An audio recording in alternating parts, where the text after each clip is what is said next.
Dear beloved of God, good day to you and greetings from Suriname. Thank you for watching. We will continue this series about the end times, but beyond the eras of the nations. And now we are in the stage of this study that we will, let's say, put our camps in the end times and see what is happening there, of course in relation to both the eras of the nations and other prophecy in the Hebrew scriptures.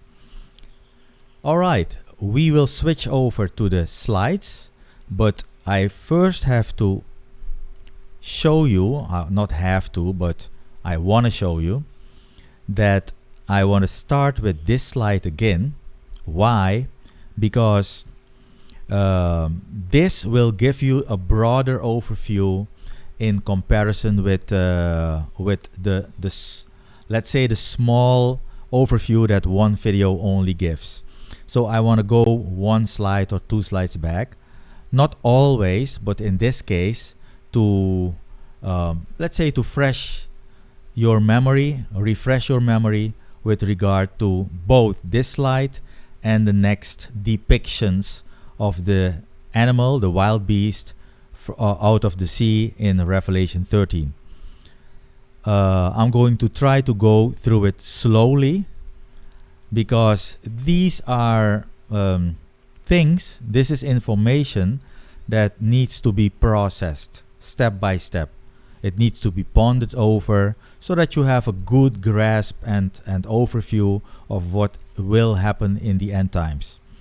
Okay, so we were talking last video about the parallels between the four beasts or four monstrous animals in Daniel's dream, Daniel 7, compared to the wild beast in Revelation 13 in the end times. We've seen that these four animals in Daniel 7 are more or less merged into one composite beast in the end times, right? And you could say in this case, and the emphasis then lies on a unified Gentile world religion. So a unified Gentile world religion. Why Gentile? Because it's ascending out of the sea. The sea in scripture is always a type and a symbol of the Gentile peoples.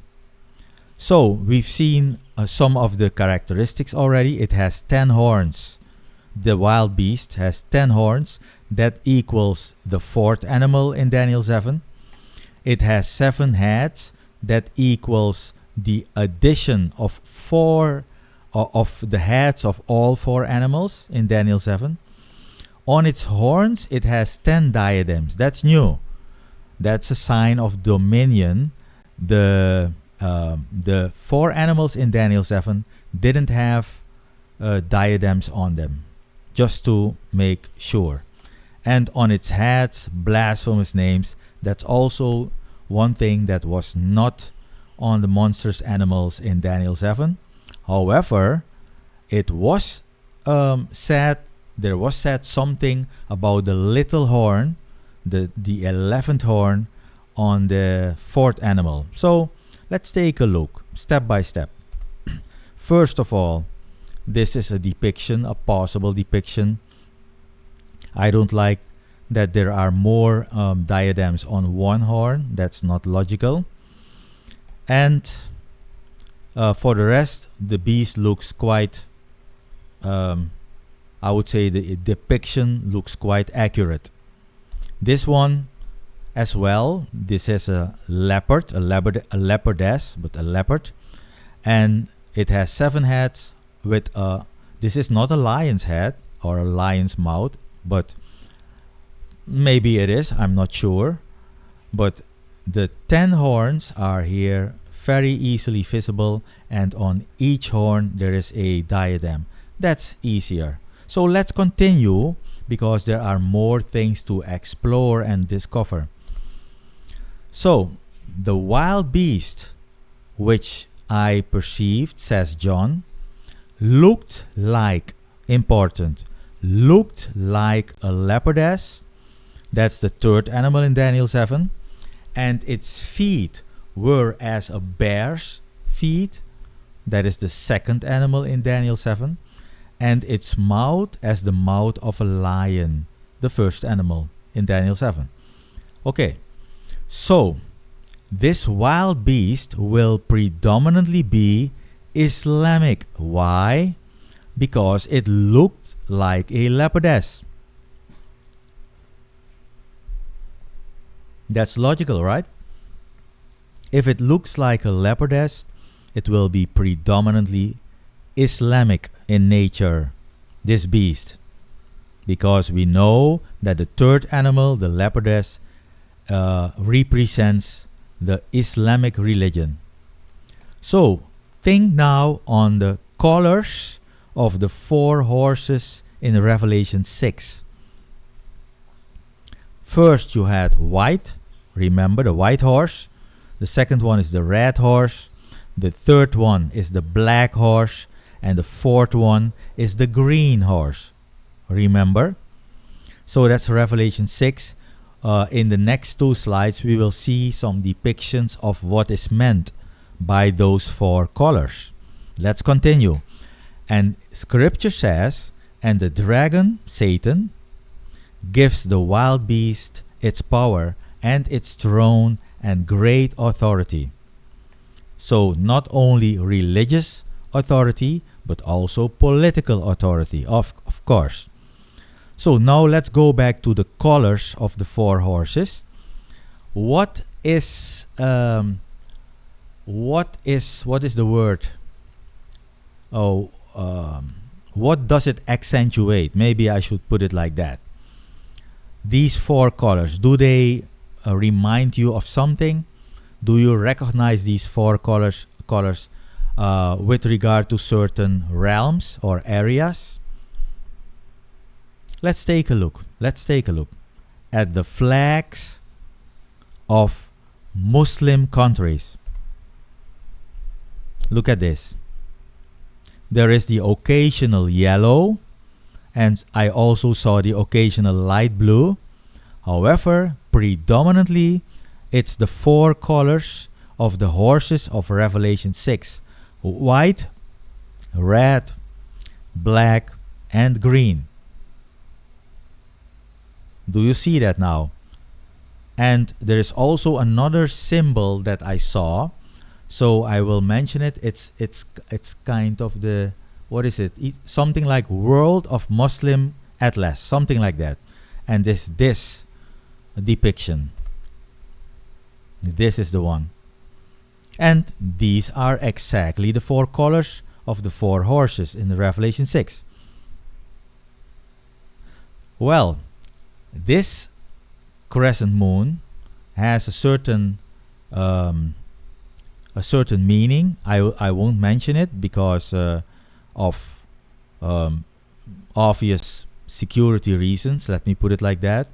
But it has a meaning that is older, much older than the Islam itself as a religion. Much older. Okay, well, let's continue with our slides. We know that in the end times, everything converges back again. Remember, in the beginning of this eon, the beginning times of this eon, everything diverged and the continents drifted away because of an earthquake. And in the end times, everything will be converging again. So the beast in Revelation 13 is the union of both religious and political worldwide power. Also, given the description like a leopardess, we are talking predominantly about the Islam here, with aspects of Buddhism represented by the lioness in its mouth, Hinduism represented by the she-bear, the feet, and Christianity represented by the 10 horns with diadems on each horn. So the second beast, there is a second beast mentioned in Revelation 13. That one is out of the earth, not out of the sea. And when you read out of the earth is always a symbol of Israel, the people of Israel. So the sea is the people of the Gentiles, non-Israelites, and the earth is the symbol or a type of Israel. So this second beast will be a Jew or an Israelite, however you want it. And this second beast will take care of the promotion of the first beast. However, all this greatness must also be financed. So, the great prostitute enters the scene. And you can read about that in Revelation 17:3. We will go through that quite comprehensively. And of course, the question remains, why was John's marvel so great? Why was John's marvel so great? Try to just for yourself, you can pause the video, think about it for yourself. Why was his marvel so great? It's a logical question, and if you think logically about it, I think you will get very far already. Let's continue.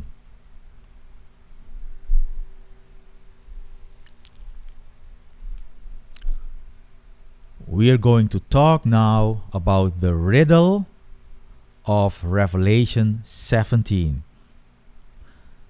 Yes, it is a riddle. You've read it correctly. This riddle is twofold. It consists of the prostitute, the mystery or secret of the prostitute, and the riddle of the beast. And I think it's very interesting. Next, we need to become aware of a very subtle difference between something and something else. So, we will get to that difference very soon. This analysis will circle us back to the vision of Noah. Then we will go through it in a more comprehensive way. And from there on, we will connect the dots. Okay, so first we will try to find out who the prostitute is, the woman that is sitting on the beast initially.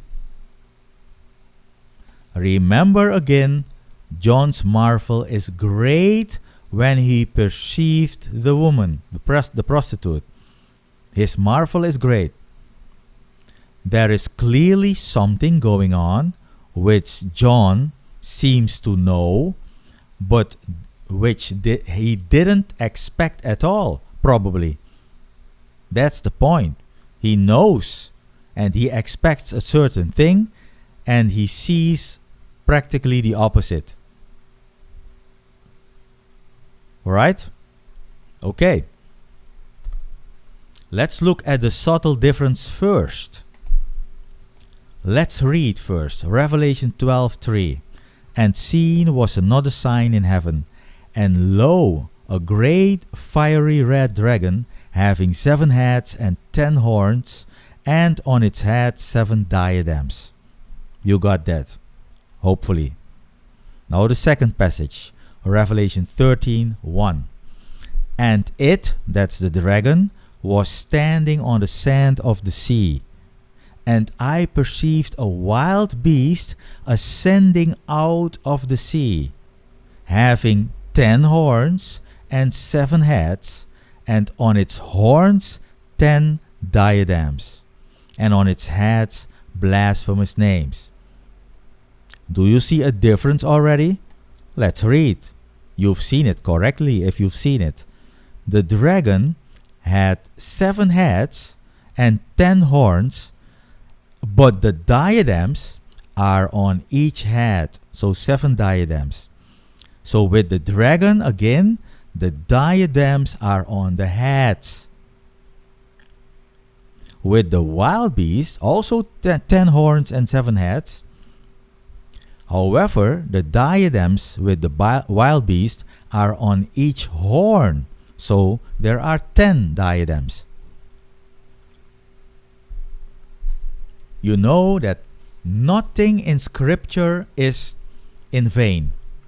Nothing is, what is the word?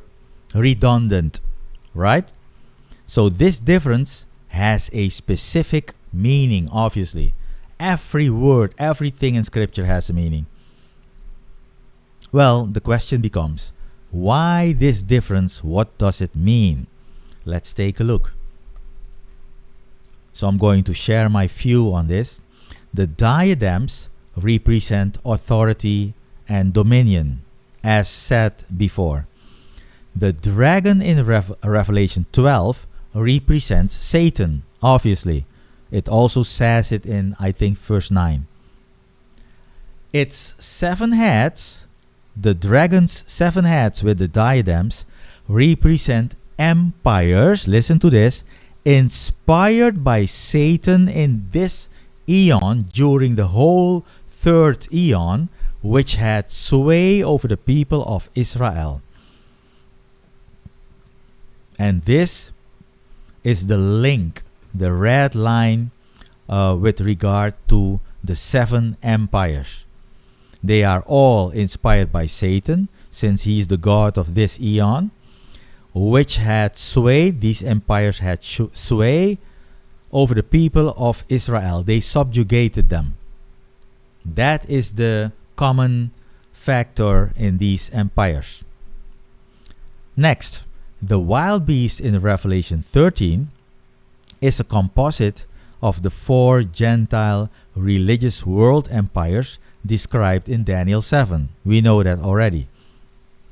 This wild beast predominantly represents Islam. At the same time, the individual wild beast represents the spirit inhabiting the body of the end times leader. I will repeat this one.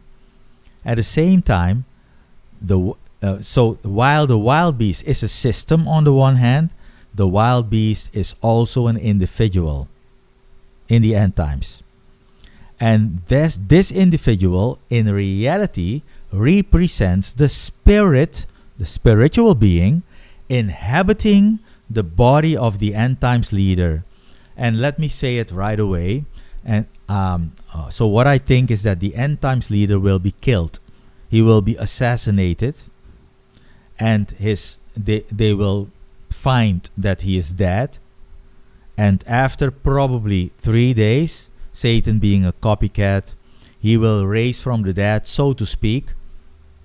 But in reality, his body will be inhabited and animated by this spirit called the beast, the wild beast, the spirit who will inhabit the body of this leader who will be killed. Okay, so let's continue with the last slide for now. So the 10 horns represent 10 kings. That's what scripture says. This is not me. Who will get authority in the end times for only 1 hour with the wild beast. After which these 10 kings, give their power and authority to this beast, this individual beast. So this beast will receive authority, of course, ultimately from God, for 42 months. The end times leader is also the 11th horn that will come up after the 10 horns or kings, and he shall abase 3 kings to his east. Daniel 7 verse 8 and 24. So the 11th horn is the end times leader, and he will start small, the little horn, and he will grow fast, and he will outgrow his other horns, let me put it like that, the other 10 horns. And he will uproot or abase 3 kings to the east. Probably they are not agreeing with him on his policies, so he will remove them and probably replace them by others. Not sure, but this is what I think. Okay, so I will leave it at that in this video. Thank you very much for watching, and we will quickly continue the next time. Bye bye.